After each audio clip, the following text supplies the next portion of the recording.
Bonjour à tous, je suis ravie d'être avec vous. Je suis Marine Phébis et je suis accompagnée aujourd'hui de Flora qui est avec moi. Bonjour vraiment à tout le monde. Je sais que les gens mettent un petit peu de temps à se connecter. Là, je vois qu'il y a déjà, quarantaine de personnes qui sont en ligne. On va encore attendre quelques minutes le temps que tout le monde arrive je vais attaquer, pour ne pas perdre trop de temps.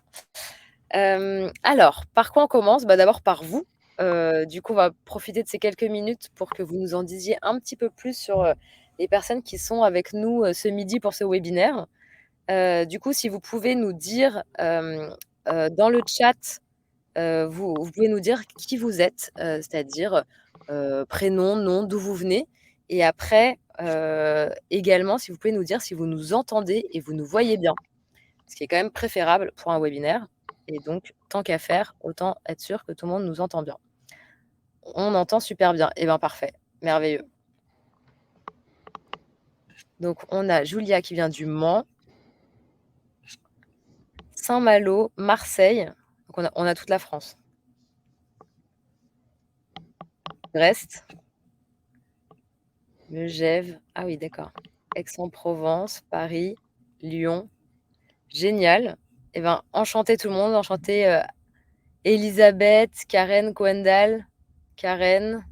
Karen qui a fait une des formations Indigo, que je reconnais. Aïssa, Sophie, super. Ah, du Luxembourg, carrément, génial. Ben, enchanté tout le monde. 2e question pour vous, c'est cette fois-ci dans la partie sondage. La partie sondage, vous pouvez la voir en bas à droite, juste à côté du chat.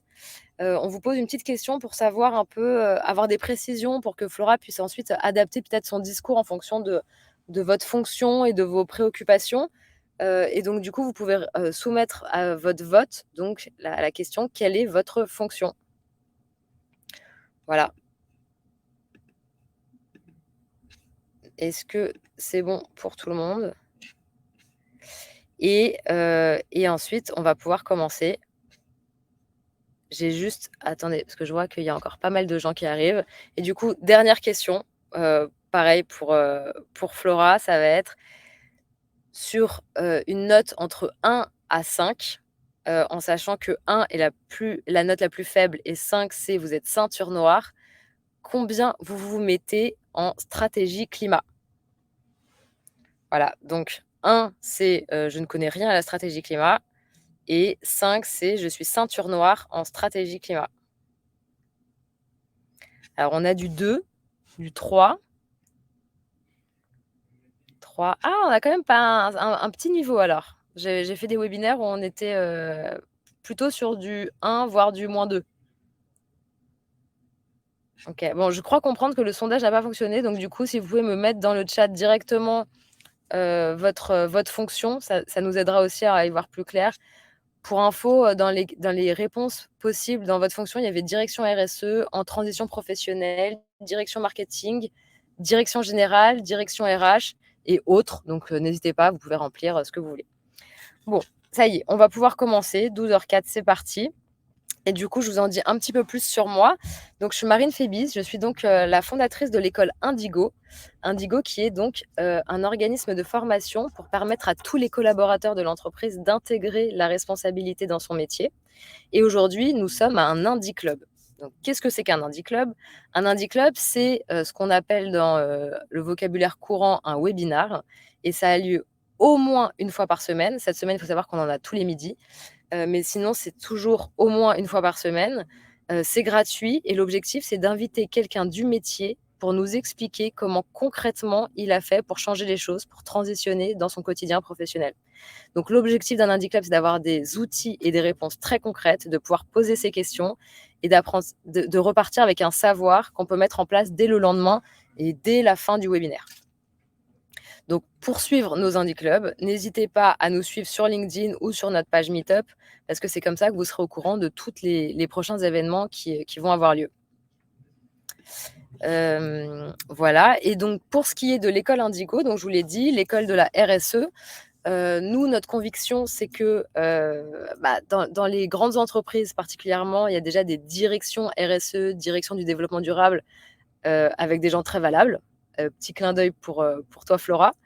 mais que malheureusement, en fait, si on comptait que sur vous, on n'y arriverait pas et qu'il faut absolument que dans chaque direction métier, il puisse y avoir des gens qui prennent le relais, qui comprennent comment intégrer cette durabilité, cette responsabilité-là dans leur quotidien pro.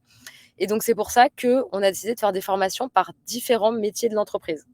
Donc, on a une formation marketing responsable, achat responsable, DSI responsable, financier d'entreprise. Et une autre formation qui est un peu différente parce que beaucoup plus transverse, qui s'appelle Pilote de la transition climat. Et donc, notre formation Pilote de la transition climat a pour objectif d'apprendre à piloter une stratégie de décarbonation dans une organisation. Et c'est pour ça que je vous en parle maintenant, c'est parce que ça va avoir beaucoup de sens avec ce que Flora va vous présenter à l'instant. Et j'arrête de parler pour laisser la parole à Flora, que je remercie encore grandement d'être avec nous aujourd'hui, parce Avec qu'on s'est plaisir. rencontrés il y a quelques semaines. Je lui demandais son avis en fait sur l'une des formations pour avoir ses insights. Et elle m'a raconté des choses tellement intéressantes que je lui ai demandé si elle était OK pour passer du temps pour un indie club. Et elle a tout de suite accepté. Donc merci beaucoup Flora et je te laisse la parole. Avec grand plaisir. Bonjour à tous. Donc moi, c'est Flora Schmittlin. Du coup, peut-être pour vous raconter déjà mon parcours, parce que j'ai un parcours un petit peu atypique, puisque je n'ai pas fait que de la RSE dans ma vie. En fait, j'ai commencé mon parcours professionnel par des métiers de la vente. En fait, j'ai fait un master marketing et stratégie à Dauphine il y a presque 15 ans. Et j'ai continué avec, du coup, enfin, j'ai poursuivi avec des métiers plus autour de, du coup, du category management. J'ai fait 2 ans et demi de terrain également pour Mondelez International. À l'époque, c'était Lu. J'étais rentrée chez Lu, puis c'est devenu Kraft après Mondelez. Et du coup, j'ai après fait de l'export. Et il se trouve que à l'époque, j'étais très investie sur des causes environnementales dans mon perso, via plein d'ONG, mais je n'avais pas encore fait complètement, enfin, je n'avais pas intégré la possibilité de pouvoir faire de ma passion mon métier. Et en réalité, au cours de tout ce que j'ai fait en tant que sales, que ce soit à l'export ou sur le terrain, j'ai toujours été un petit peu l'alien au sein de Mondelez, puisque je parlais beaucoup de climat, beaucoup voilà, de ma passion sur la lutte, notamment contre le changement climatique et plus globalement pour la préservation de l'environnement. Et en fait, je me suis rapprochée petit à petit en interne d'une équipe qui s'occupait du programme de blé durable qui s'appelait à l'époque l'U-Harmonie, qui est devenu Harmonie puisque c'est maintenant un programme européen. Et comme les personnes en interne voyaient que j'étais extrêmement passionnée, quand il y a eu une opportunité pour remplacer la personne qui gérait le programme, eh bien, ils m'ont donné cette opportunité. Donc, j'ai dû pas mal me former dans des bouquins en quelques mois pour apprendre le métier d'agronome, que je n'ai pas du tout la prétention d'être aujourd'hui, mais à minima d'être capable de comprendre ce que les très experts me racontent pour traduire ça et en parler en interne. Et donc, je me suis occupée pendant 4 ans du programme de blé durable de Mondelez, d'abord au niveau de la France et après au niveau de l'Europe. Et c'est vrai que j'ai dû, encore une fois, sortir de ma zone de confort pour apprendre le métier d'agronome, de RP aussi, parce que je travaillais beaucoup avec beaucoup d'ONG, beaucoup d'institutionnels, de ministères en France, mais aussi voilà, en Europe. Et après, j'ai eu l'opportunité, la personne que j'avais remplacée en fait chez Mondelez est venue me chercher pour rejoindre son équipe chez Bell. Et du coup, ça fait 3 ans et demi que je suis chez Bell en lead des piliers lutte contre le changement climatique, donc à la fois sur la partie stratégie de décarbonation, mais également de séquestration. Je vous en parlerai un petit peu plus tard. Et également, j'ai pris pendant jusqu'à la semaine dernière le pilier de packaging responsable et également l'eau, donc l'empreinte eau. Donc, comme ça faisait un peu beaucoup, là, je viens de refourguer le packaging à une de mes collègues. Mais voilà, du coup, ça fait 3 ans et demi et dans une entreprise qui n'a rien à voir avec Mondelez, donc avec aussi un positionnement très différent où chez Mondelez, j'étais dans une entreprise où il y avait ce petit programme qui se développait et donc Mmh. ma mission, c'était un peu d'aller, expliquer à quel point la RSE, c'était important et là, je suis dans une entreprise et vous allez voir dans quelques secondes, qui est très engagée, qui a vraiment mis au cœur de sa stratégie la RSE. Donc ce qui est super intéressant parce que ça permet de faire beaucoup de test and learn, beaucoup d'expérimentation, et qui inspire effectivement beaucoup d'autres. Et la mission de l'entreprise qui est un peu le for all, for good. Il y a ce côté un peu for all et c'est pour ça aussi que je suis très contente de vous partager aujourd'hui tout ce qu'on fait, et qu'on voilà, j'ai vraiment à cœur et on a à cœur de pouvoir transmettre le plus possible ce qu'on fait, histoire d'être copié, parce que c'est très bien d'être copié. Voilà et Bah, d'être challengé pour aller s'améliorer, évidemment. j'ai une petite question, Flora, c'est, du coup, c'est ce que tu as dit, c'est que tu as pas fait tes études en lien vraiment avec ces sujets. Non, Comment pas tu as du fait, tout. du coup, pour monter si rapidement en compétences? Tu as dit que j'ai l'impression il y a c'est quand même des sujets techniques. Tu parlais de packaging, de l'eau, de changement climatique. Il y a quand même des connaissances, enfin Ouais, des connaisses techniques, exactement. Comment tu as fait assez pour, poussées effectivement. comment tu as fait pour monter en Hem compétence sur ça? Alors, en fait, j'ai commencé par la partie, agronomie, Mmh. de ce que j'ai fait chez Mondelez et en réalité, j'étais assez surprise comme j'étais très passionnée et je lisais énormément de bouquins sur l'agroécologie, sur, la permaculture, j'étais déjà, maître compost, enfin j'adorais ça. Bref, du coup, je me suis rendue compte que je connaissais quand même déjà pas mal de choses, même si j'avais pas exactement toutes les notions, techniques évidemment.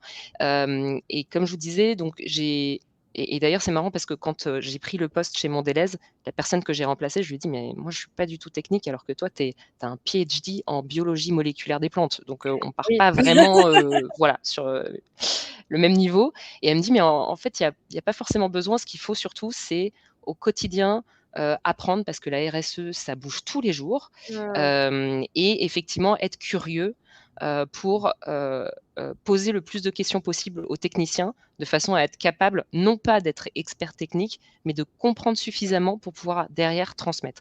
Un peu vulgairement, parfois je dis que je suis un peu une traductrice des techniciens, Mmh.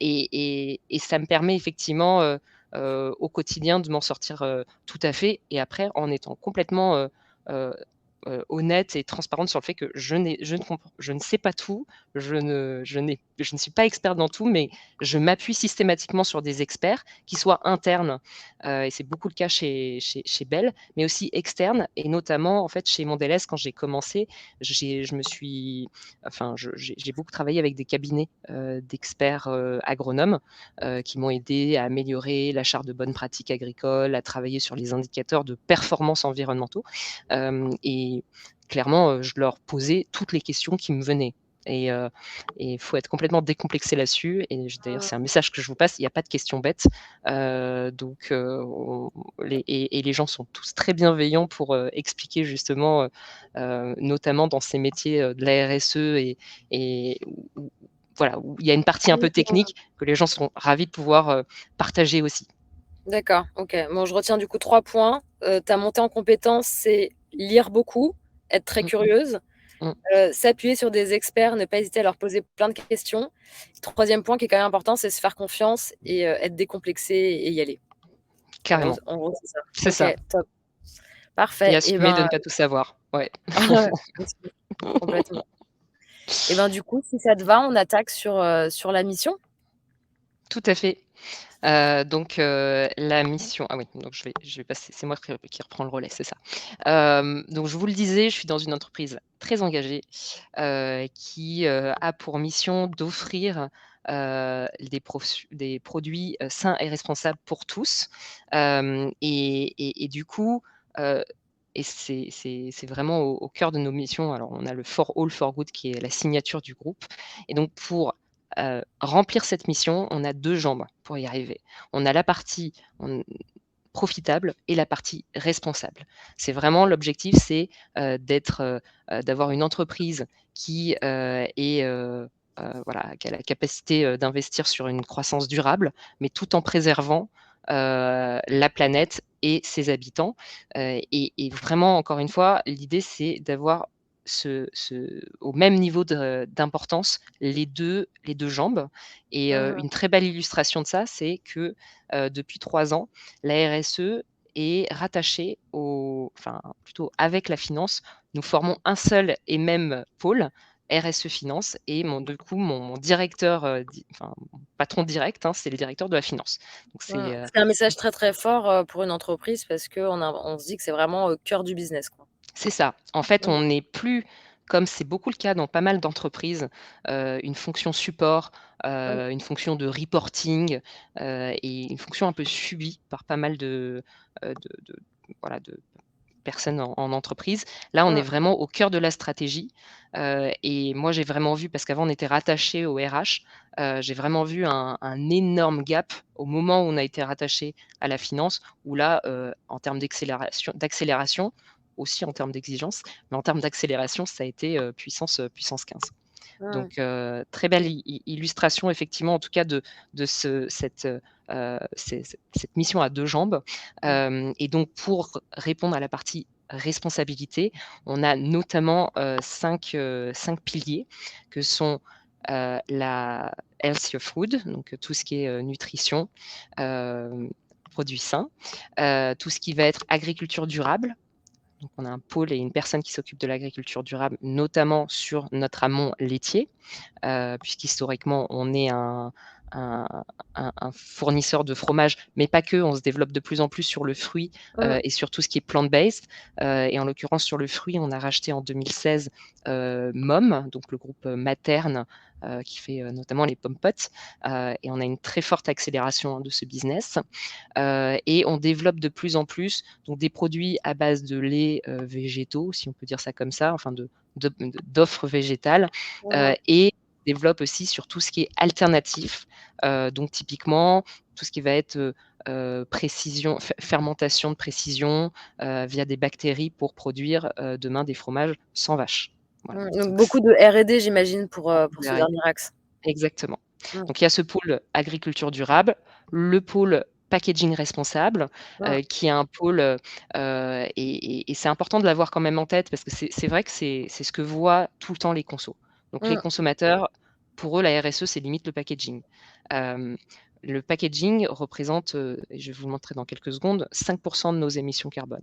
C'est rien par rapport à Mmh. nos emballages, Vos recettes. amont laitier notamment, nos recettes.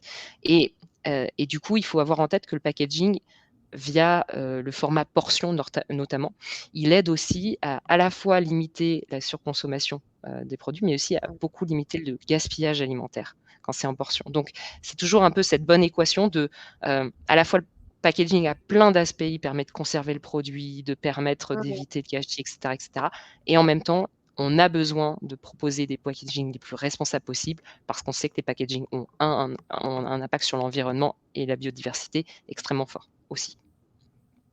Voilà, donc ça, c'est un gros pilier.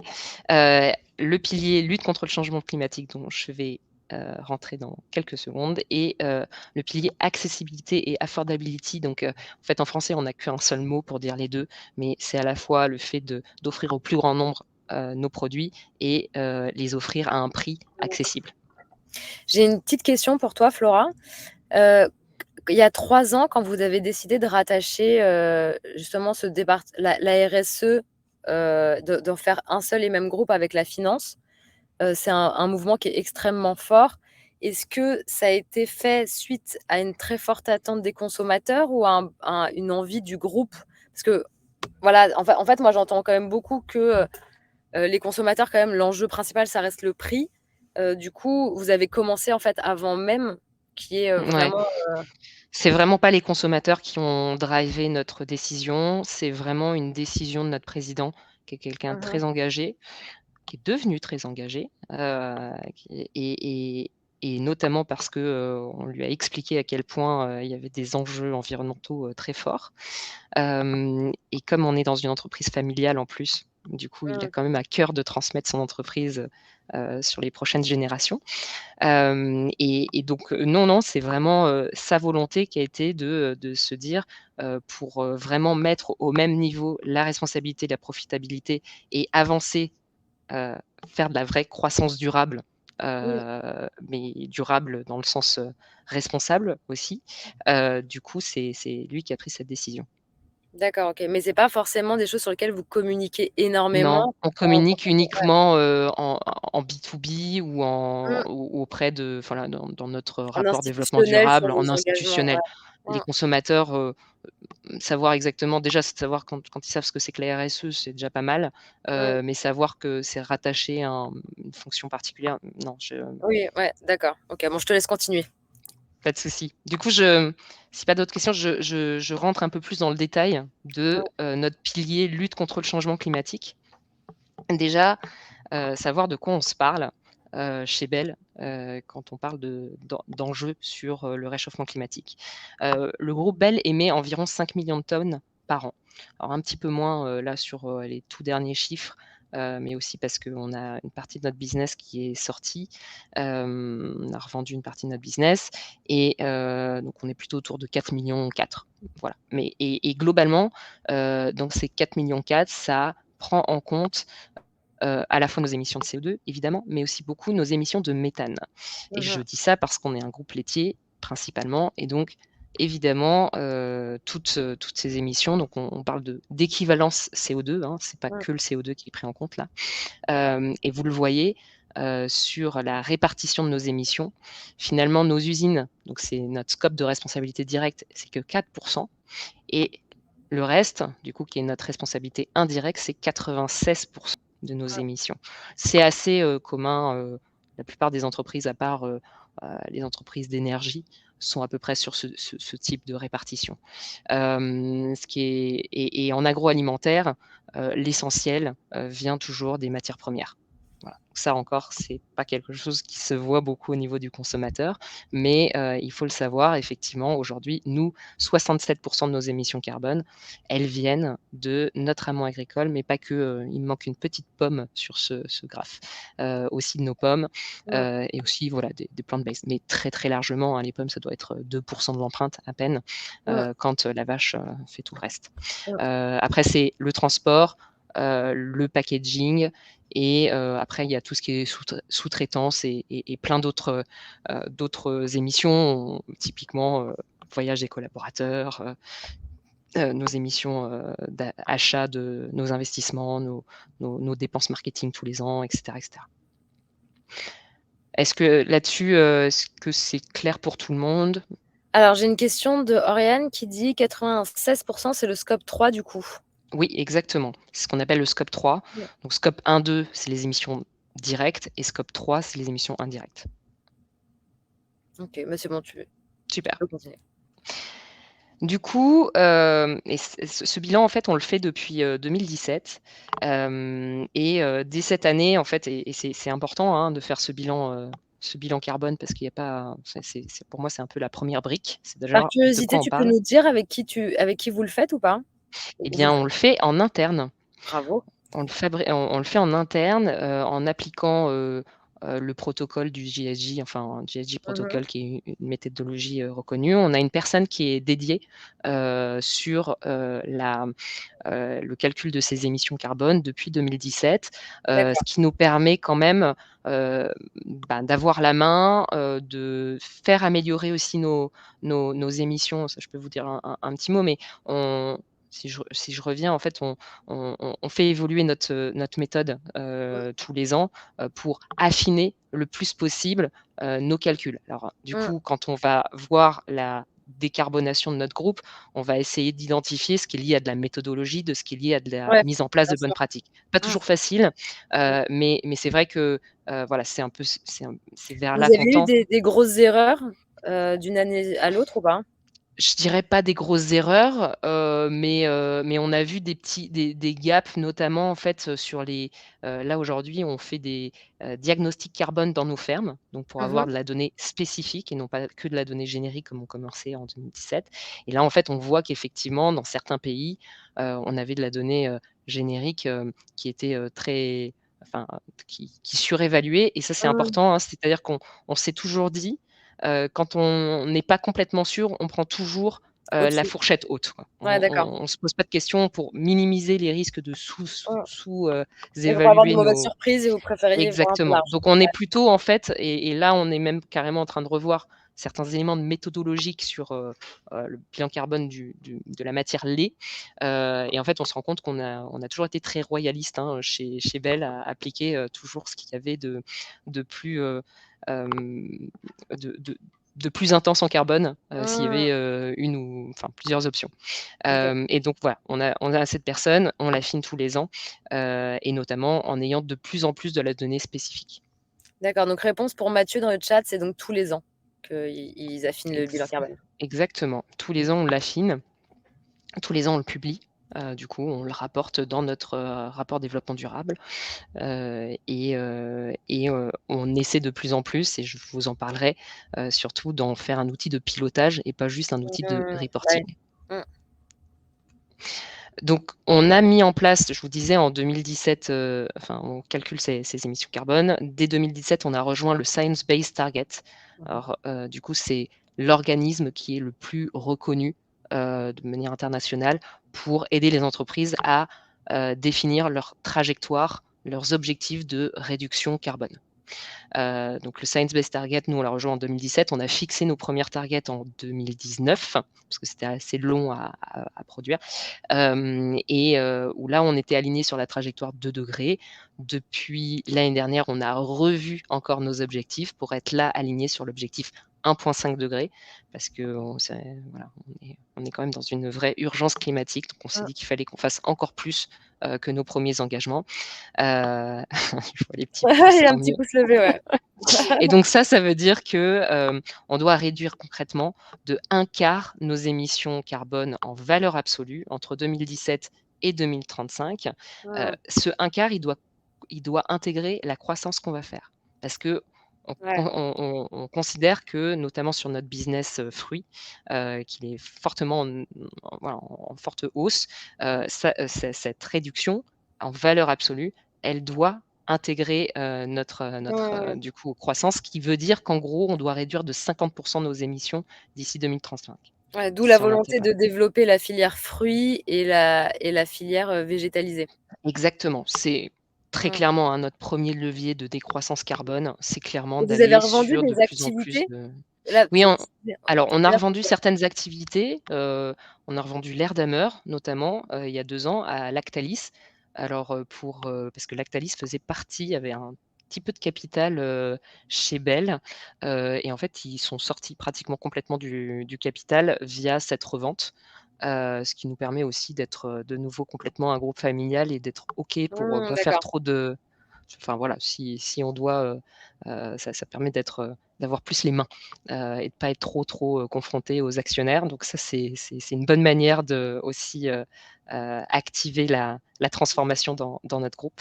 Ouais, super. Mais ça ne change absolument pas notre trajectoire. C'est-à-dire à chaque fois, on recalcule notre baseline. Mmh. D'accord? Donc, Ouais. si on sort un business, je vous disais là, on est autour de 4,4 millions. En fait, ça change pas qu'on devra toujours réduire d'1/4 nos émissions par rapport à Mmh. 2017 puisqu'on retravaille systématiquement notre baseline. Ouais, d'accord. Donc notre premier objectif, c'est réduire, réduire, réduire au maximum, Mmh mh. heu est-ce que jusqu'à atteindre un seuil d'émissions incompressibles. Alors typiquement, nos vaches, on sait qu'on peut leur donner quelques compléments alimentaires, des choses comme ça, donc on va réussir à réduire leurs émissions de méthane, mais tant qu'on a une vache, ben, on sait qu'on C'est aura, du méthane, ouais. encore un petit peu d'émissions, Mmh. et donc c'est ça ce qu'on appelle le seuil d'émissions incompressible. Donc c'est pour Mmh. ça qu'en parallèle de ce plan de réduction, on a un plan de séquestration, qu'on a commencé à lancer là depuis déjà l'année dernière. Mmh. Donc, à la fois des projets de plantation d'arbres. On travaille là d'ailleurs, avec une coopérative forestière pour essayer de la faire évoluer, aussi sur, ces pratiques, pour prendre plus en compte, les pratiques de biodiversité, pour pas juste, avoir des pins maritimes, tous Mmh. alignés. Mmh. On travaille avec, un parc africain, notamment on fait de la conservation, dans un parc africain. On fait partie du fonds Livelihood qui fait notamment de l'agroforesterie et de la replantation mangroves. Mmh. Et puis on a quelques projets assez innovants, nature-based solution, dont pour l'instant qui est un peu confidentiel, mais qui a un très, très fort, potentiel de captation, à la fois de carbone et de, maintien de l'eau. Donc voilà, on travaille, beaucoup dessus avec que Mmh. des acteurs en direct. On Là-dessus, on veut en là, D'accord, vous êtes pas on juste à donner une enveloppe, pour, non, on nous dire: n'achète «Tenez pas votre juste fonction». sur le marché du carbone, c'est pas Ouais. ce qui nous intéresse. Nous, on veut être acteur de chacun de nos Mmh. projets, OK.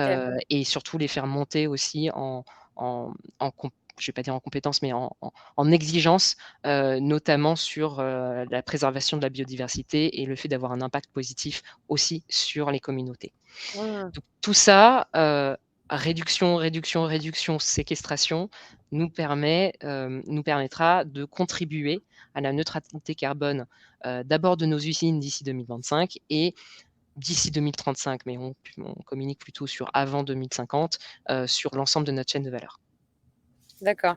Je vois qu'il y a un peu de questions dans le chat. Je les garde de côté, on les posera à la fin, d'accord? Ça marche. Hem, donc, du coup, Bell est un groupe qui a commencé déjà à travailler, beaucoup sur son empreinte directe, et c'est franchement, même si ça représente que 4 de nos émissions, ça reste quand même notre première responsabilité. C'est-à-dire on ne peut pas aller demander à nos fournisseurs de réduire leurs émissions si nous-mêmes on le fait pas. Donc, c'est pour ça que depuis 2008 notamment, on travaille fortement. On a des programmes pour réduire les consommations d'énergie et accélérer la transition énergétique de nos usines.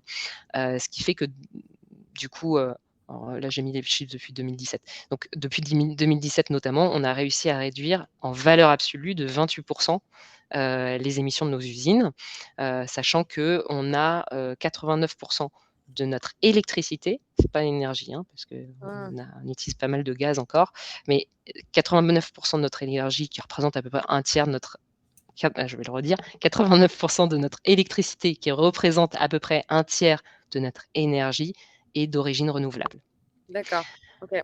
Donc ça, c'est ce qu'on travaille au niveau des usines et bien évidemment, on est vraiment sur une logique de on évite le plus possible, on réduit le plus Mmh. possible et après on fait de la mutation. Ouais. OK. On travaille aussi, et tu l'as redit Marine, hein, mais notre principal enjeu, c'est sur les matières premières et Mmh. sur notre mix produit. Donc au niveau de notre amont laitier, en fait, depuis 2012, on a un partenariat avec le WWF qui Mmh. nous a aidés à mettre en place une charte de bonnes pratiques agricoles sur l'amont laitier et pas uniquement sur notre bassin laitier français, mais bien sur nos 9 bassins laitiers, donc aux États-Unis, aux Açores, en Iran, et cetera, et cetera. Et donc, une des pratiques qu'on demande dans cette charte, c'est, de favoriser, enfin de mettre au pâturage les vaches au moins 150 jours, là où il y a une tradition pastorale, parce qu'il y a dans certains pays, ça ne fait pas de sens de faire ça, mais le plus possible, voilà, d'aller, faire du free grazing comme on appelle, enfin l'accès, libre au pâturage. Hem, de travailler, notamment sur, le fait d'avoir de l'alimentation locale, de façon à éviter aussi la déforestation importée. Donc Mmh. là-dessus aussi, on a un certain nombre de Et ça, vous certifications. arrivez à tracer tout ça maintenant? Avec tous vos Hem, partenaires?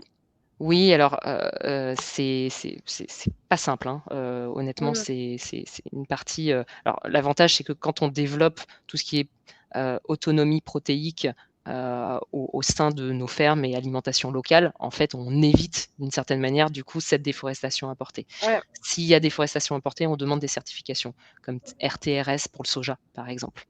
Mmh. Et D'accord. puis là, il y a l'Europe qui va aussi aider, hein, puisque, ils viennent de valider le fait, enfin, de pénaliser enfin de sanctionner la déforestation importée. Mmh. Donc ouais, ça c'est un gros challenge effectivement.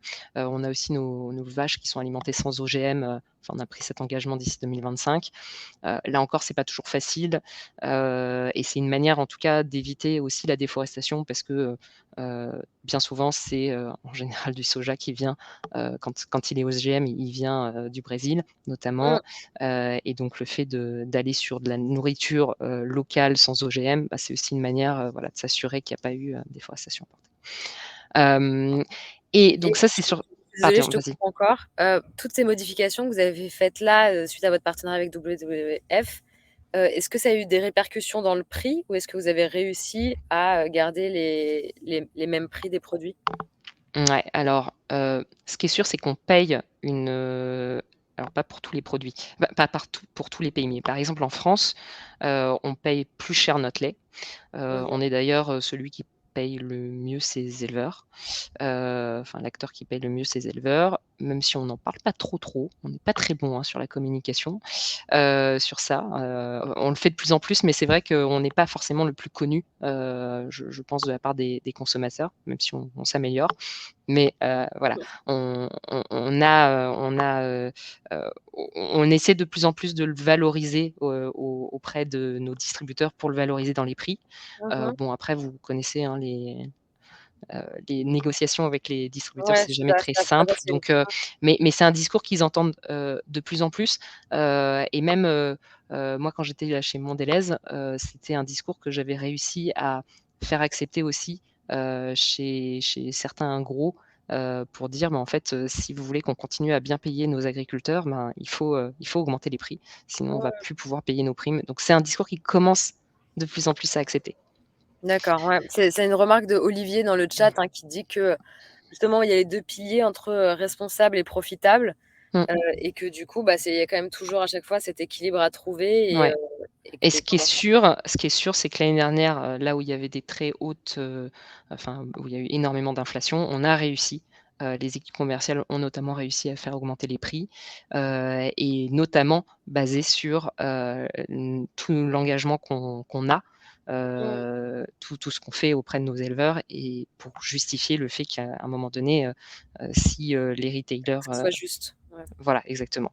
Mmh. Si tout le monde sur la chaîne de valeur doit, contribuer pour avoir, un approvisionnement plus durable. Mmh. OK. Je te laisse Heu, continuer.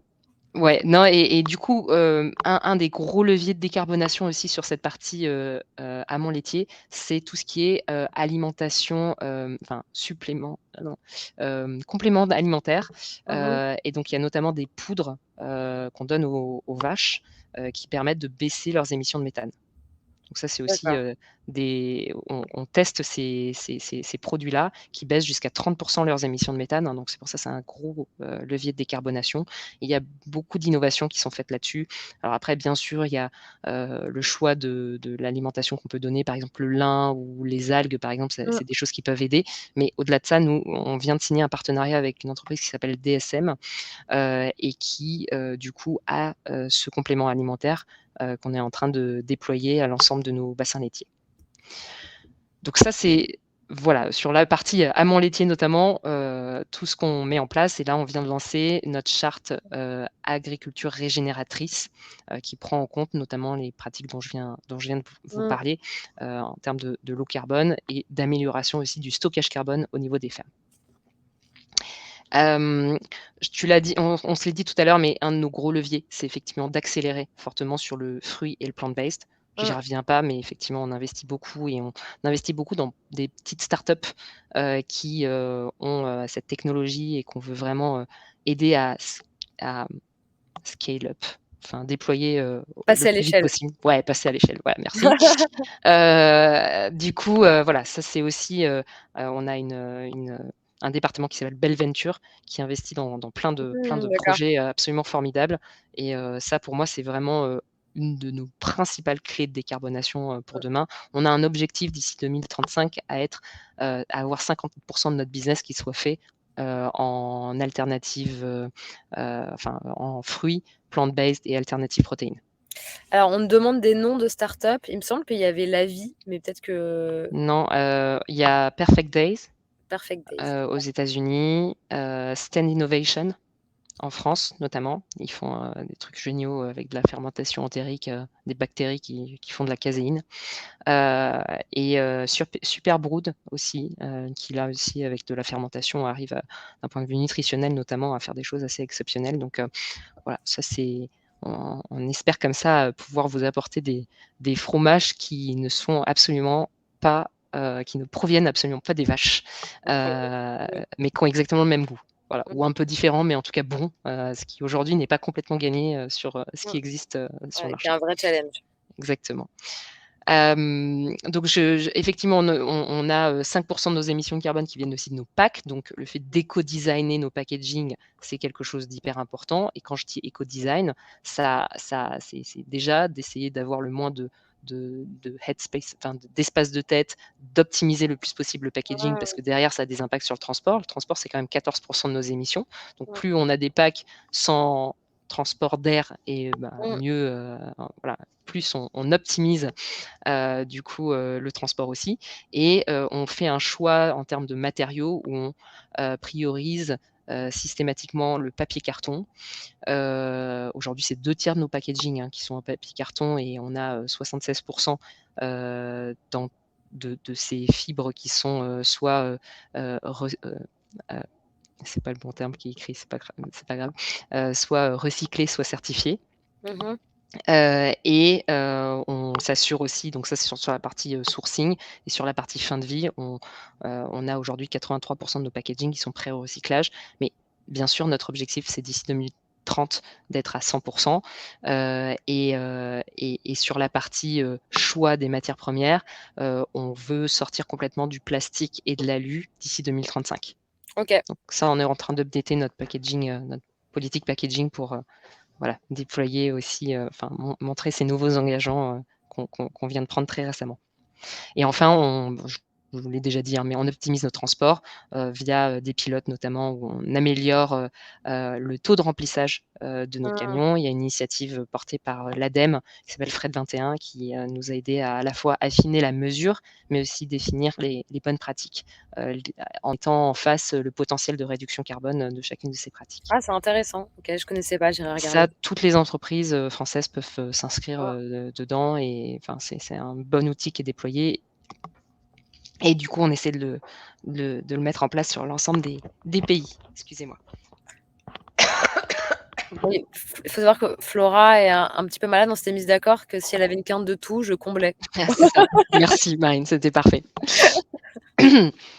Pardon, et donc du coup, effectivement, on améliore le taux de remplissage, mais aussi réduire les distances, utiliser des biofuels. Ça, c'est des bonnes pratiques qu'on met en place, et on voit déjà les impacts en termes de décarbonation.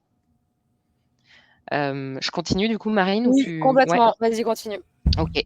De toute façon, j'en ai pas pour très longtemps encore. Je voulais, vous expliquer du coup, parce qu'il y a beaucoup d'entreprises qui prennent beaucoup d'engagements, et c'est chouette, mais moi je suis pas toute seule à travailler évidemment sur la décarbonation de notre groupe. Au Mmh. contraire, c'est bien l'ensemble de nos collaborateurs qui doivent être des acteurs du changement.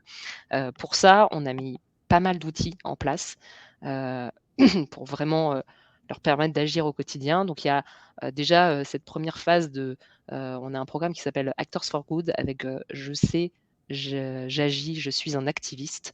Et donc la première partie du je sais, c'est de faire la fresque du climat pour prendre La conscience. classique. Voilà, ça c'est assez. Aujourd'hui, il y a beaucoup d'entreprises qui mettent ça en place, c'est très bien. C'est vraiment pas une finalité, mais ça peut faire un wake-up call pour pas mal de personnes. Moi, je l'ai déjà expérimenté plusieurs fois avec certains de nos collaborateurs. Donc ça, c'est notre première étape. Aujourd'hui, on a 1200 collaborateurs enfin, qui ont été 200 formés, collaborateurs. qui sont Ah, formés, et combien trained, de collaborateurs en tout? on a 12 000 collaborateurs, et l'ambition, D'accord, c'est d'ici la fin de l'année prochaine d'avoir les 12 000 formés. d'accord, OK, vaste programme. Donc, vaste programme. On a des petits modules de formation également via une plateforme de e-learning en interne. On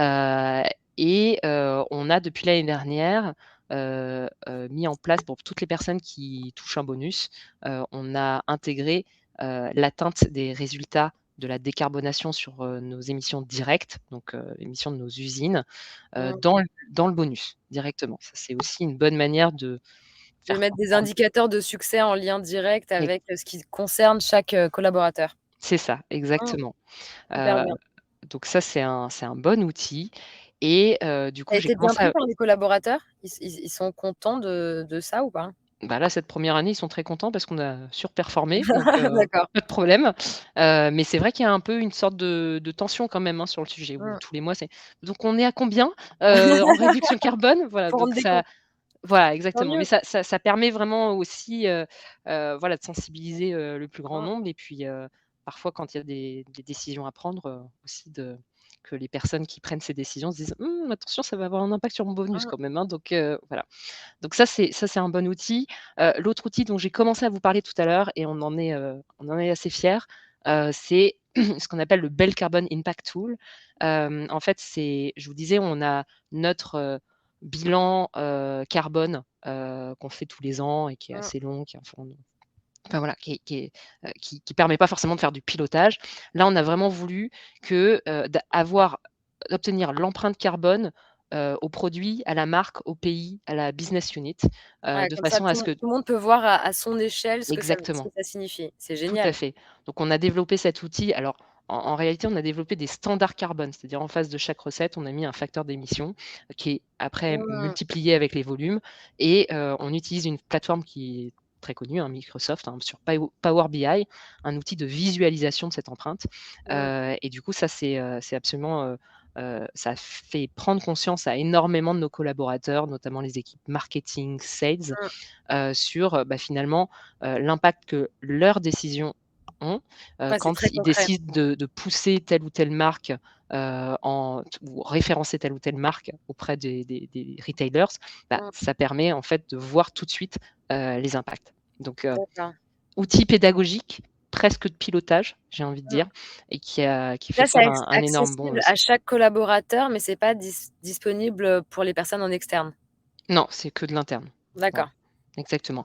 Après, on l'utilise notamment, Carrefour et Bell viennent de signer un contrat en France, enfin, intégrer en tout cas le climat dans leur contrat, et on utilise les données issues de cet outil, Mmh. pour les pondérer au volume qu'on vend spécifiquement à Carrefour Pour que et Carrefour ait du l'information également, du coup? exactement. Mmh. Donc on Ouais, diffuse ce les dont ils ont informations. besoin d'ailleurs et qui vont les Exactement, permettre. exactement. Donc ça, outil, hyper impactant. Et ça, On a l'outil, vous l'avez fait tout seul en interne? Ouais, on l'a fait tout seul en interne. On a été accompagné quand même, de Quantis, le cabinet de conseil Quantis, pour la définition des standards carbone. D'accord. Et là, on est en train de faire la même chose sur l'eau. Donc, voilà, on essaie de mettre ça en place, donc là encore en étant accompagné avec eux.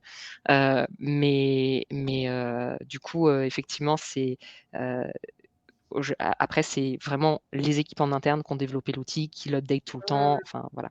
Et encore une fois, c'est ce que je vous disais, là, c'est vraiment une très belle illustration aussi du rapprochement de nos équipes entre RSE et finance, parce que finalement, c'est la finance qui met à jour cet outil, Mmh. qui le tient, et qui, au quotidien, anime aussi, les marques, via cet outil. Mmh. Bah oui, parce que c'est les mêmes process en quelque sorte. En C'est fait, ce qu'ils ont on l'habitude se de faire. dit, et vous allez voir avec les autres aussi, on veut mettre en face de chaque euro dans l'entreprise, en face, on veut Mmh. mettre du carbone Mmh. et à terme, tous les autres indicateurs de performance environnementaux. Mais voilà, c'est vraiment, comme ça qu'on pense la RSE. Hem et voilà, donc ça, c'est un outil, effectivement, le Bell Carbon Impact Tool. On a d'autres outils, qui là, nous aident plus à faire de l'évaluation d'analyse de cycle de vie et faire des comparaisons entre différents scénarios. Donc par exemple, pour le packaging, on utilise EcoPack. Alors là aussi, qui a été co-développé avec Quantis. Et du coup, ça nous permet de vraiment voir, si on choisit, ce packaging plutôt que celui-ci, dans la conception, hein, c'est un outil de simulation, hem, de voir derrière les impacts environnementaux Mmh. que telle décision, a. Ouais, Donc donc ça, c'est c'est des hyper, outils d'aide à puissant la aussi. décision pour rendre les Exactement, décisions concrètes, en fait. tout à fait. OK. C'est vraiment on est vraiment encore une fois là pour faire en sorte que tous les employés puissent travailler à leur échelle à la Mmh. décarbonation et avoir les bons outils Mmh. pour prendre les bonnes décisions de décarbonation. On a, lancé aussi, enfin pour toutes les innovation rénovation pardon, on a une calculette de simulation, d'impact carbone. Donc là, c'est pareil, via, plusieurs outils, hein, qui nous permettent, de faire une consolidation pour avoir cette simulation. Mais là aussi, on suit des KPIs, pour chaque innovation, rénovation, CSR, dont, du coup l'impact carbone. D'accord. On a un autre outil qui est absolument canon, qui s'appelle le prix interne du carbone, qu'en plus on vient de faire, enfin de mettre à un niveau, qui est suffisant pour nous permettre de faire des arbitrages pertinents.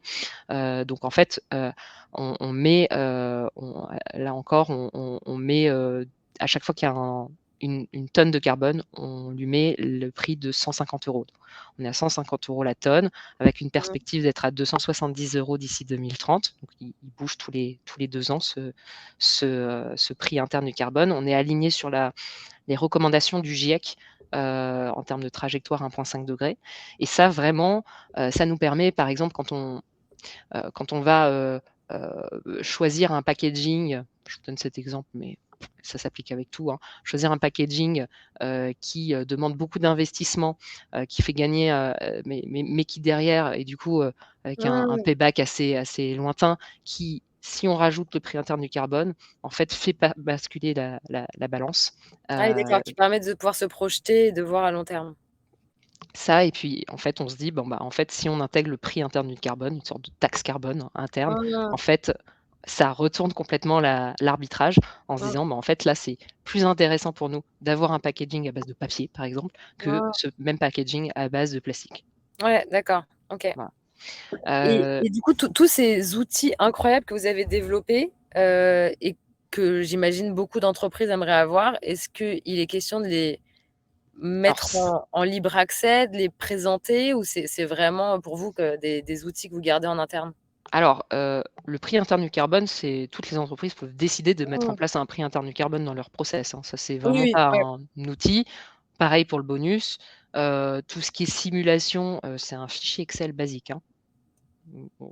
Quand je dis outil, voilà, Ouais, d'accord, OK. c'est pas et sur EcoPack, en fait, on a été la première entreprise à le tester avec Quantis, mais aujourd'hui, c'est proposé à toutes les entreprises qui souhaitent, s'équiper de cet outil d'éco-conception. Mmh, donc il y Hem a pas vraiment tant de barrières à l'entrée que ça, en non, fait? non, pas du tout. Là, vraiment, OK. c'est au contraire, j'encourage toutes les entreprises à utiliser cet outil. Il y a juste le Bell Carbon Impact Tool qui est un développement interne, Mmh, mais du coup, on explique comment nous, on l'a fait en interne, d'accord. avec la définition de ces standards pour que demain, si, il y a un Danone ou un Lactalis qui a envie de faire la même chose, bah, au contraire, OK, donc allez-y. vous êtes vraiment, dans cette optique de libre accès Ouais, et plus on est, à le faire, mieux c'est. exactement, OK, exactement. super. Et le dernier point que je voulais vous partager, parce que je vois l'heure qui tourne, Oui, oui. c'était, mais c'est un point important quand même, c'est que, depuis l'année dernière, on fait ce qu'on appelle des business plans carbone. C'est-à-dire que tous les ans, les marques, elles font leur business plan sur 5 ans, et là, depuis l'année dernière, on a dit qu'on voulait que les marques, elles intègrent leur trajectoire carbone dans leur, business plan. Donc en fait, on le fait à la fois pour les marques et après on le consolide au niveau des métiers de l'entreprise. Et donc on présente, et là je vais le présenter, on va le présenter dans 1 mois et demi, la la la notre trajectoire de décarbonation entre aujourd'hui, dans 5 ans et notre objectif SBTi en 2035 pour voir tout, et on fait des super, waterfall, enfin des escaliers de décroissance pour montrer quels sont les contributeurs à la décroissance, et voir si on est, sur la bonne trajectoire. Parce qu'on a défini ces targets très ambitieuses. Maintenant, c'est de dire avec tous les leviers qu'on a, c'est quoi leur potentiel de décarbonation, Mmh. sur combien d'années, et à combien on atterrit au final. Et donc ça nous c'est vraiment un outil qui est donc on le présente au COMEX, et c'est un outil qui est hyper riche d'enseignements pour se rendre compte de si on est dans la bonne direction ou pas. Et donc Mmh. ça nous permet là encore de tout là-haut, d'expliquer, quelles décisions, enfin d'expliquer, si on est, en bonne voie et du coup de prendre, des décisions aussi par rapport à ces constats.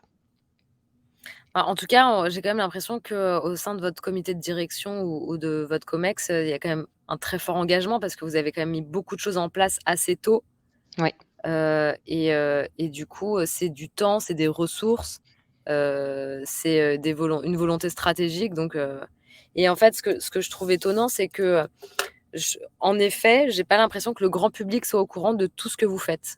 On se dit pas que non. Bell est la marque, enfin est l'entreprise la plus engagée, et on est assez étonnés quand, tu nous décris justement tout ce qui est mis en place depuis 2017. C'est assez impressionnant.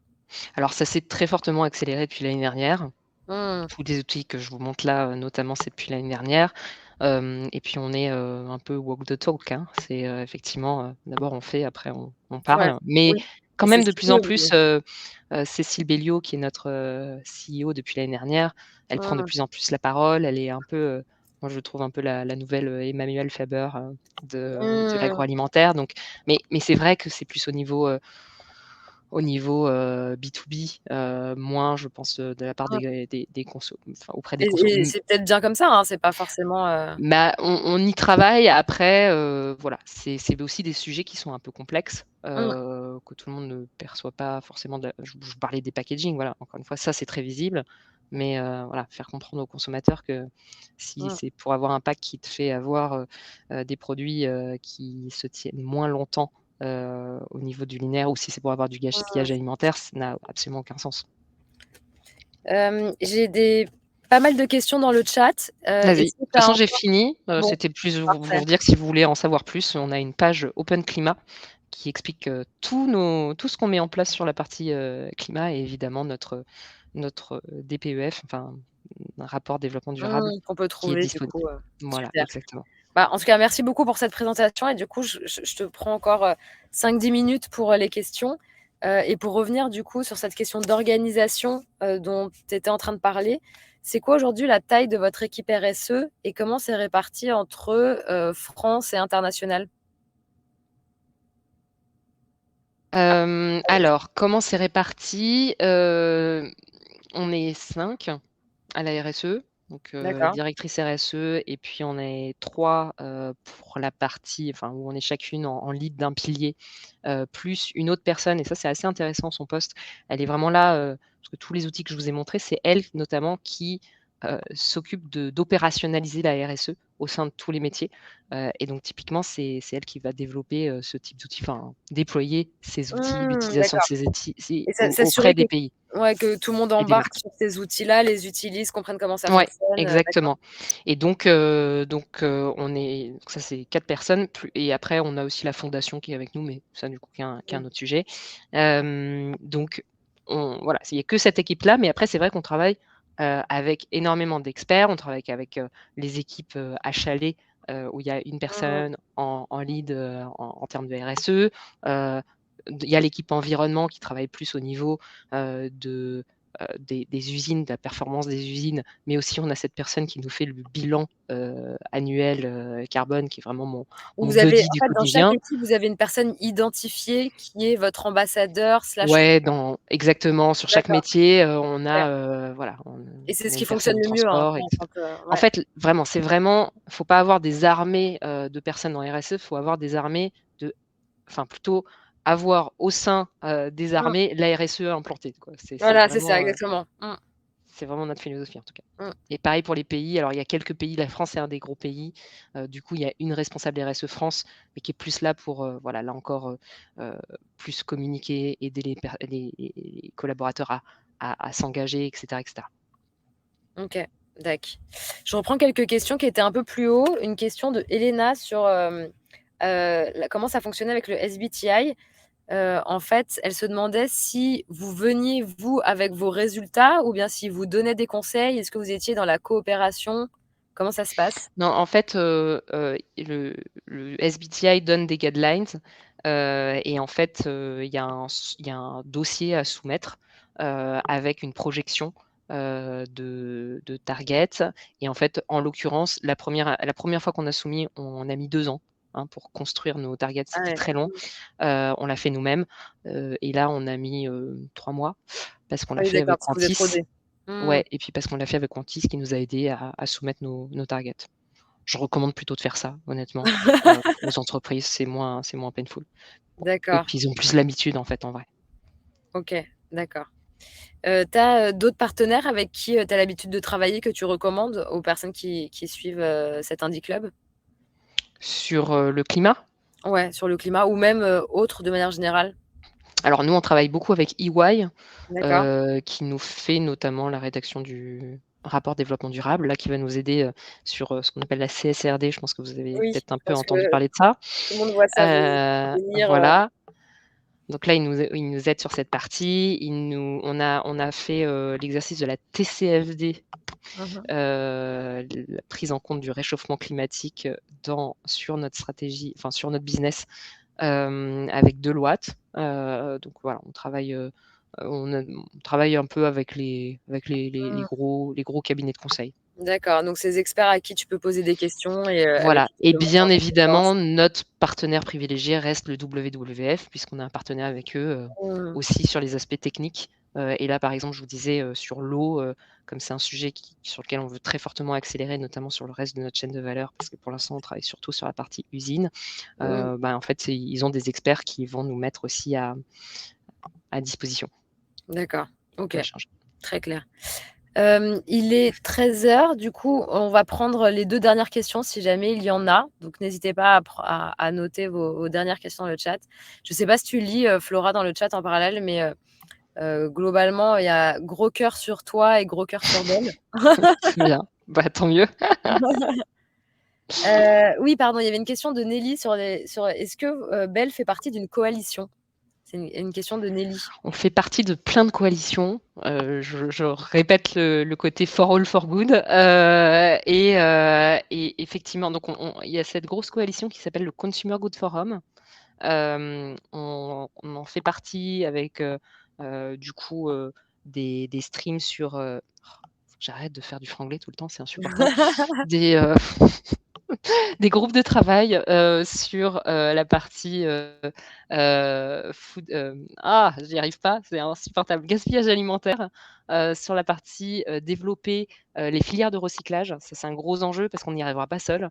Et puis Mmh. c'est génial, hein, d'avoir des produits, avec des packs, pré-recyclage, mais si derrière il y a pas les centres de tri dans les Oui, pour pays, pouvoir les gérer, ça sert ça à ça pas à devient grand chose, ouais, voilà. Donc complètement. voilà, on fait partie de cette coalition notamment. On fait partie, là, on vient de lancer un appel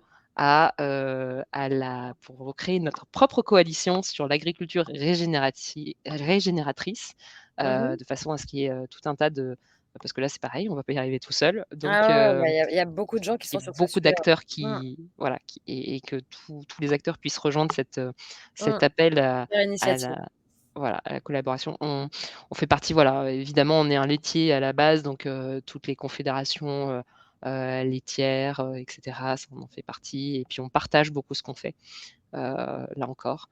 Heu, voilà, j'en ai cité quelques-unes. Si vous voulez en savoir plus, j'ai tout répertorié sur Open Climat, donc vous pouvez y aller. Donc on peut aller sur Open Climat pour Ouais, de toute creuser. façon, globalement, si vous avez d'autres questions, normalement, vous aurez pas mal de réponses sur Open Climat. Je l'ai rédigé de manière extrêmement, transparente, avec énormément d'infos.